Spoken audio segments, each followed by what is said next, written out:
வணக்கம் மக்களே! Welcome to P K birds. இன்னைக்கு நம்ம புது பேர்ட்ஸ் அன்பாக்சிங்க பத்தி தான் பார்க்க போறோம். புதுசாவே பேர்ட்ஸ் 2 பேர் வந்து வாங்கியிருக்கேன். ஸோ எத்தன பேர்ட்ஸ் வச்சிருந்தாலுமே புதுசா வாங்கும்போது சந்தோஷமே தனி இல்லையா? நான் வந்து கனூர் தான் வாங்கியிருக்கேன் 2 பேர்ஸு. அ ஒரு பேர் பார்த்தீங்கன்னா வந்து பைனாப்பிள் கனூர், இன்னொரு பேர் பார்த்தீங்கன்னா yellow sided green cheek conure. So இந்த 2 பேர்ஸுமே வந்து புதுசா வந்து பர்ச்சேஸ் பண்ணி நம்ம ஃபார்ம்க்கு வந்து இன்ட்ரோடியூஸ் பண்ண போறோம். ஸோ இது வந்து பார்த்தீங்கன்னா, ஒரு செமி அடல்ட் பேர்ட். 7 மாசம் வந்து ஏஜ் வித் டிஎன்ஏவோட தான் வாங்கியிருக்கோம். ஸோ உங்களோட எக்ஸ்பீரியன்ஸ் கனூர் வளர்த்து எப்படி இருக்குன்றத நீங்க கமெண்ட்ல மறக்காம போடுங்க. ஸோ இந்த பேர்ஸை நம்ம வந்து ஃபர்ஸ்ட்டு குவாரண்டைன் பண்ண போறோம். ஃபீட் எப்படி எடுக்குது எல்லாமே செக் பண்ணிட்டு, அதுக்கப்புறம் தான் நம்ம ஃபார்ம்ல வந்து இன்ட்ரோடியூஸ் பண்ண போறோம். ஸோ குவாரண்டைனை பத்தி ஒரு வீடியோ அப்கமிங் வீடியோஸ்ல கண்டிப்பா போடுறேன். என்னென்ன மாரி ப்ராசஸ் ஃபாலோ பண்றேன்னு. இந்த பேர்ட் எப்படி இருக்கு?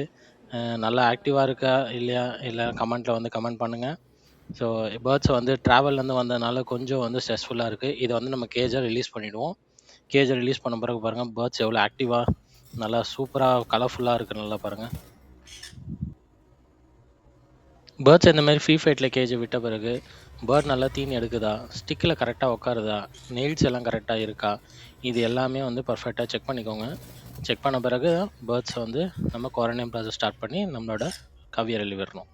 இந்த வீடியோ உங்களுக்கு பிடிச்சிருக்கும்னு நம்புறேன். என் சேனலை மறக்காம லைக் பண்ணி சப்ஸ்கிரைப் பண்ணுங்க ஃப்ரெண்ட்ஸ். Thank you.